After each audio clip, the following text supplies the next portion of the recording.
Fellow Rotarians, as professionals, whether we're in the nonprofit or the for-profit field, many of us ask ourselves a similar question. I know when my career started, but when does it end? Does it end when I retire? Well, for many of us, the answer is no.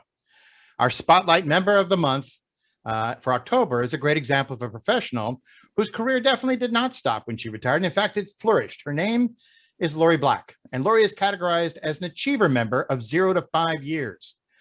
Now, as a relatively new member, she's a great example of the type of new member we want to attract to our club as we grow for the future. Now, let me tell you her story.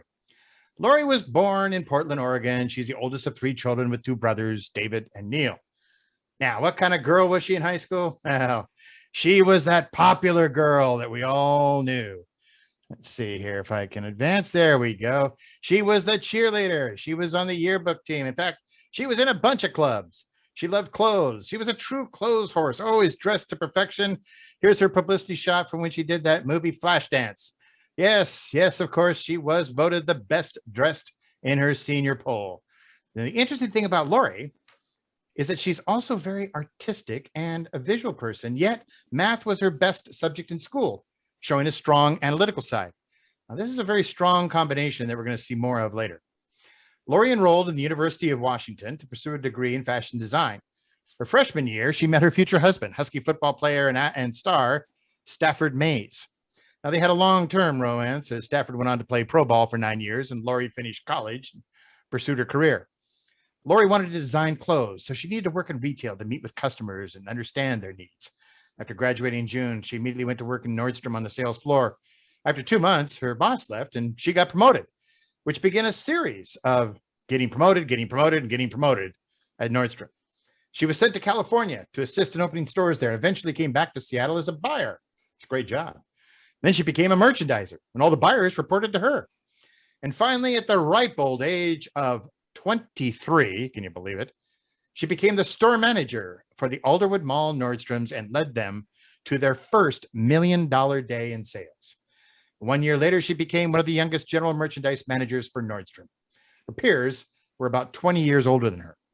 And after about 15 years, she gets a call from a guy named Blake Nordstrom, who asked her to become the president of the Nordstrom Rack. Don't get too excited here, because we all remember when the Rack first opened, we were all excited about getting Nordstrom stuff there at reduced prices. And then they started stocking some real junk, and we all got disillusioned, and we stopped shopping there. That's when they asked Laurie to be president. But no problem. Laurie knew the mission. Get the customer. Fix the product mix. Give them what they want. During her tenure at the Rack, Laurie took the 50 Rack stores from $500 million in sales to over $1 billion in sales. 100% same-store growth. Wall Street loves this stuff. Now, while Laurie was saving the world for all things Nordstrom, she and Stafford found time to get married. And this year, they will celebrate 35 years of marriage. They have 2 sons, Taylor, who's a football coach at USC, and Parker, who works in Hollywood as a production manager. As you can imagine, Stafford and Laurie are super proud of their son's achievements. Laurie was at the Rack for 7 years until she came back to the flagship store to become the head of cosmetics for the next 8 years until she retired. Now, although she had retired from Nordstrom, Blake Nordstrom did not want to let Laurie go. He insisted on introducing her throughout the community to several nonprofits doing great work in the city. Laurie spent the next 5 years volunteering on numerous community projects. Then her close friend, Tom Hirsch, longtime Rotarian, who was on the Boys and Girls Club board, approached her to become an interim CEO. Now, while the mission was strong and impactful in the community, the operational side of the Boys and Girls Club needed improvement. Now, at Nordstrom, everything is about people, customer, employees, and that focus is what has kept them successful and growing all these years. At the Boys and Girls Club, Laurie wanted that same focus, and she worked with her team to articulate and achieve the club's mission: to inspire and enable all young people, especially those that are the most in need, to reach their full potential as productive, responsible, and daring citizens, and be able to do so in an operationally successful manner. From Nordstrom, Laurie learned how to stay close to the customer and those serving the customer. At the Boys and Girls Club, this was her same focus: to be close to what matters most. The Boys and Girls Club team and the youth and their families. She's a true hands-on CEO. Laurie can be found helping out and engaging with the children. And in May of this year, the Nordstrom family came to Laurie's office to recognize her for all her contributions by awarding her the Blake Nordstrom Humanitarian Award.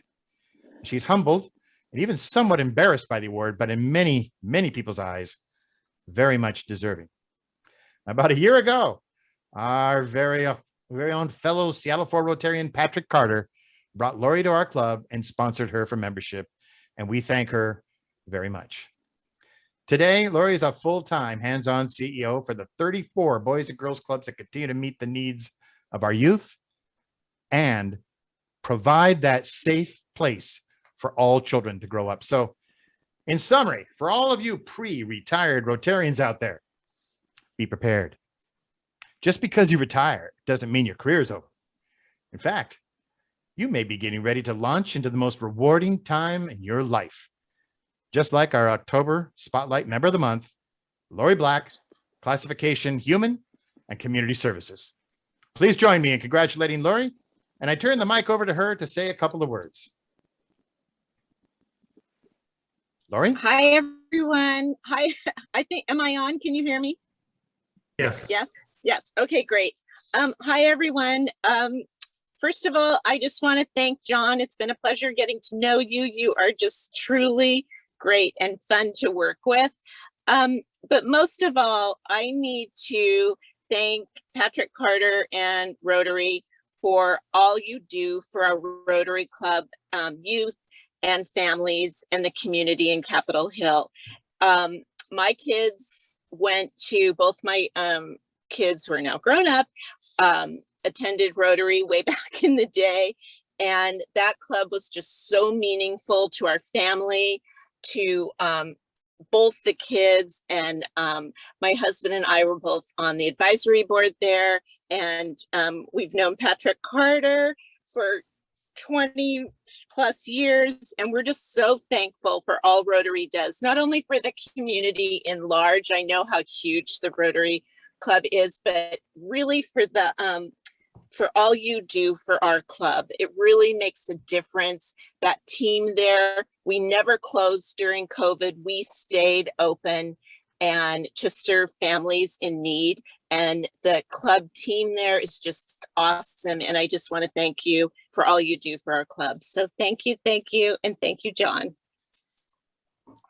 Oh, and I have to say, I'm in my car because I'm going to a club because we're understaffed to go help fill in today. So that's why I'm wearing my club t-shirt and I'm in my car.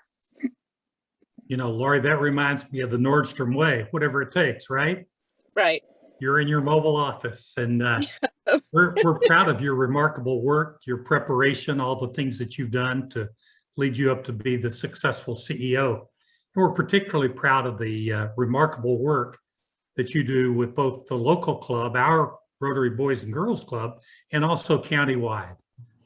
Your classification, for those that might not have heard it first, Human and Community Services, and you embody just exactly what we hope to have in nonprofit leadership. So thank you for joining us.